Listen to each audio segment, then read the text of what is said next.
the reason why I bring this up is because it's exactly what I was talking about when I was talking about like why men have hesitation with single mothers, right? You got a guy, you got a woman who has no kids and she's single and has never had kids versus a woman who has already had children and has them in tow. The obvious choice is the one that doesn't have kids, because that one is a resource drain, because that's what women are looking for, at least in the bad buck side of things, is they're looking for a guy who has resources, has a surplus of resources, and is willing and is generous enough to share them. Well, it seems like a better prospect to share them with somebody who hasn't already bred with someone else and whose kids I'm going to have to take care of in addition to any that I might have with her, versus the woman who has no children. It's not fucking rocket science. It's basic math. Okay. So when I'm talking about that, or I'm talking about cuckoldry, for example, and this is why this is really contentious for academic, like the Evo Psych gatekeepers, is because it leads us back to cuckoldry. Who are women having sex with? Who are women reproducing with? As I've said before, there's proactive cuckoldry and then there's retroactive cuckoldry. Okay. Proactive cuckoldry is what everybody already knows, right? It's like a couple are married. The woman cheats on him, has the baby and says, it's your baby. That's proactive. They're already together. They had an extra pairing copulation and they had children as a result of that. And the woman deceives the man into thinking that there are his kids because she wants that beta male as a provider, because the guy who fucked her and put the babies in her is not a good bet for long-term security. He's a good bet for sexy sons. He's a good bet for good genetics, but he's not a good bet for taking care of those kids, because he's a hot guy and he has the attentions of lots of other women, right? So does she abort the baby of Chad? No, she aborts the baby of Brad. She aborts women will not abort as readily anyways. They won't abort the baby of the guy who has a lot of money and can afford it, or they won't abort the guy who is the genetic specimen. Okay. They'll keep that baby.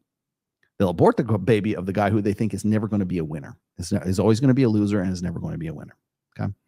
And just, again, track with me here. I should also point this out, is like when women are looking for a sexual surrogate, when they're looking for a sperm donor, like whether it's at the fertility clinic or they're doing it online or whatever else, they're not choosing that guy because he happened to be a lawyer and he happened to be a brilliant mathematician and he happened to have 4 degrees from prestigious universities. They want to get with the guy who is on the fucking water polo team. They want to get with the guy who is physically the best specimen possible. And you can look at the stats for this. Who are you choosing? They're not choosing for intelligence. They're choosing for physical prowess. I want my sons or daughters to look like this motherfucker right here. So when you look at who women are choosing as far as like their breeding, like they're not going to even have sex with the guy. They're just going to artificially inseminate themselves with a fucking turkey baster. Okay. That guy is going to be a physical specimen. He's not going to be a lawyer. Sorry, James Sexton, as good looking as James is, right? You no homo. But as they're not selecting based on intelligence. They're selecting based on physicality. Okay. That's number one. Number two is, when women are cheating, it is in their benefit. It's to their benefit to breed with the best genetic stock possible and to also pair with a guy who has the best ability to take care of those kids.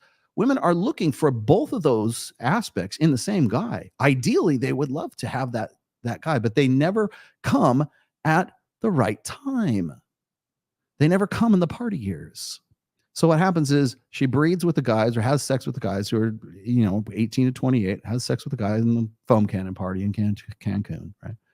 It's the guy she doesn't make wait for sex. But until she gets to 30 years old, and she's hoping that she's going to find a guy with benefits, because now she's less able to attract those guys that she could when she was in her hoe phase or her party years, right?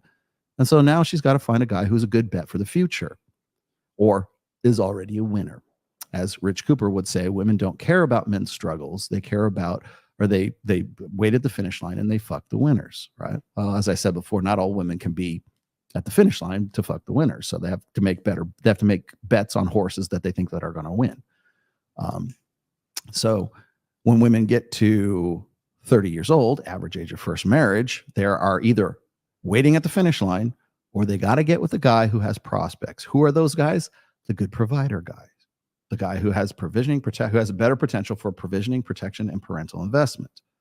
So, with that in mind, how does that track with dual mating strategy? Perfectly, as they just described here in the article. It's exactly what we've been saying in the Red Pill for decades, at least 2 decades now. So keep that in mind. Let me move on to the next section here.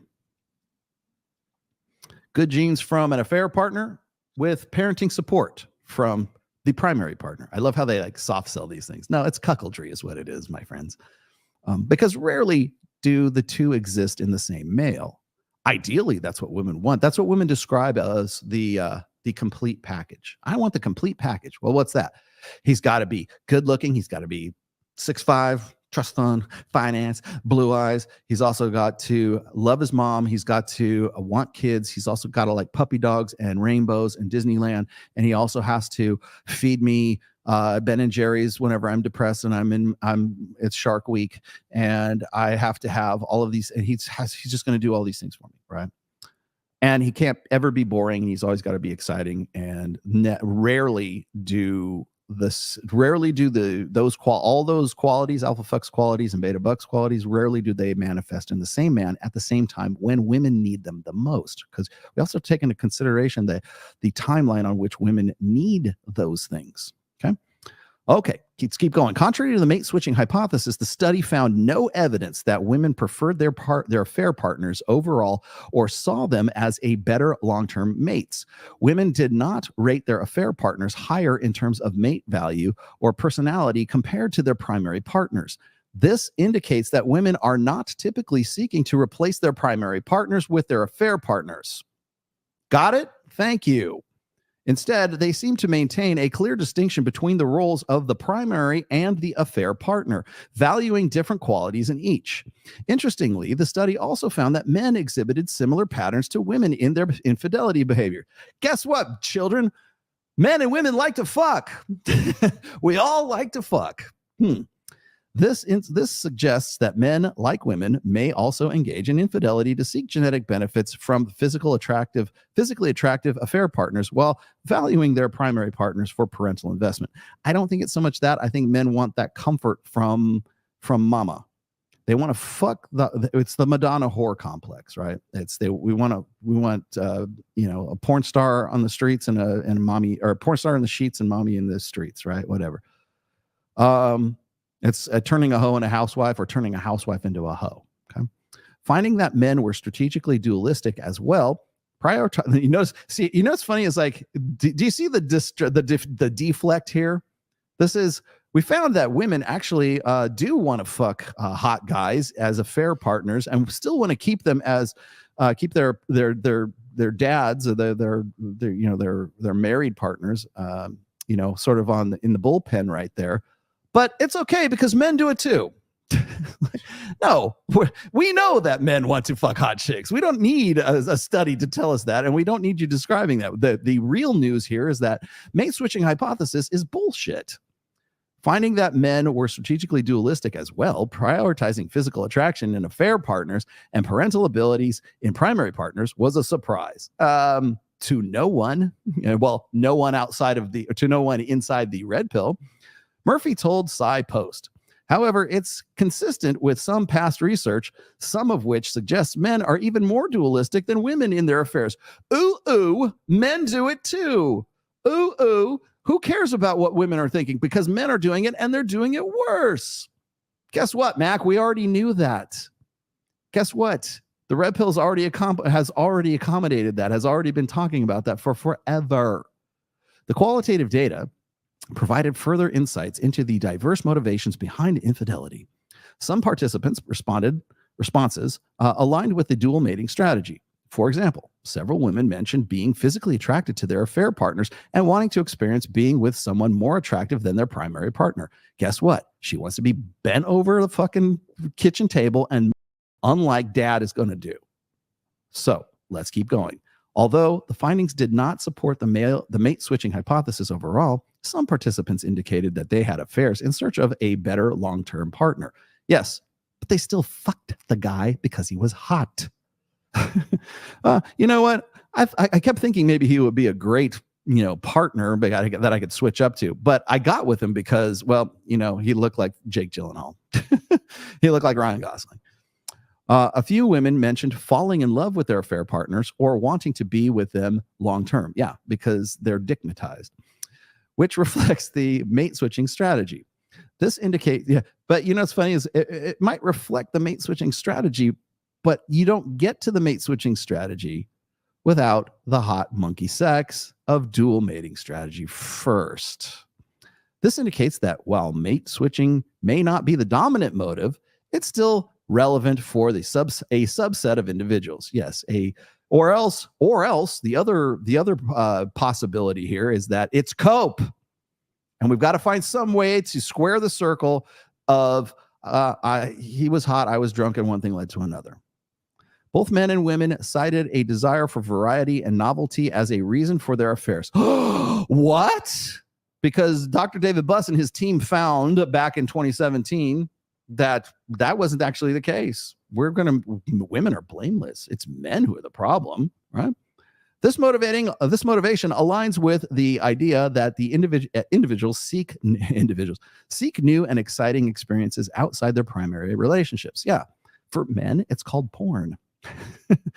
For instance, one woman mentioned being bored in her relationship, and a man described wanting to sow his wild oats while still young. These responses suggest that the drive for new sexual or romantic experiences can be a significant factor in infidelity. A significant number of participants, particularly women, mentioned relationship dissatisfaction as a key motivator for their affairs. I wonder if that dissatisfaction was dissatisfaction in the sexual performance of the guy that they're with, because up to this point, prior to this study, mate switching hypothesis said it was all about beta bucks, that it was all about status, it was all about prestige, it was all about money, it was all about moving up in lifestyle. No longer. Where's all that? Where's the fucking apologies for that? Where's my fucking apology? God damn it.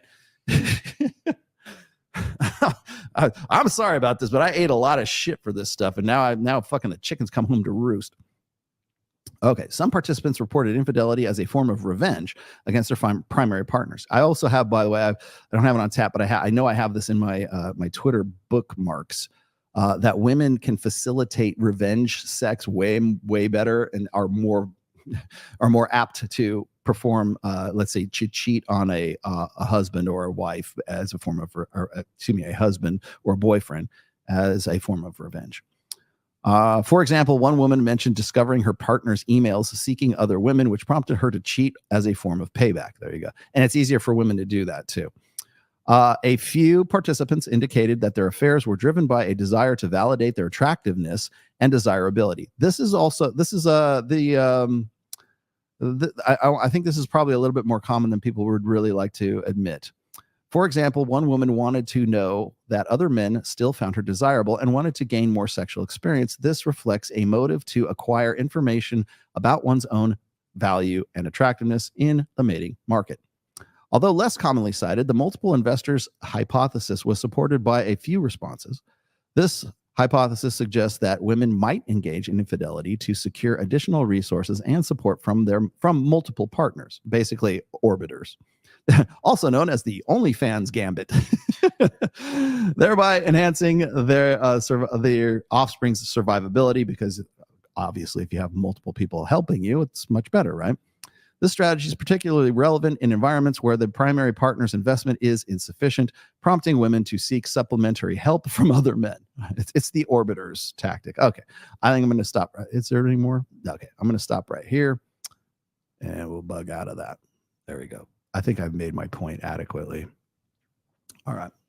So all that said, mate switching hypothesis is cope. And I think it's high time we re-examine this, especially in light of new data.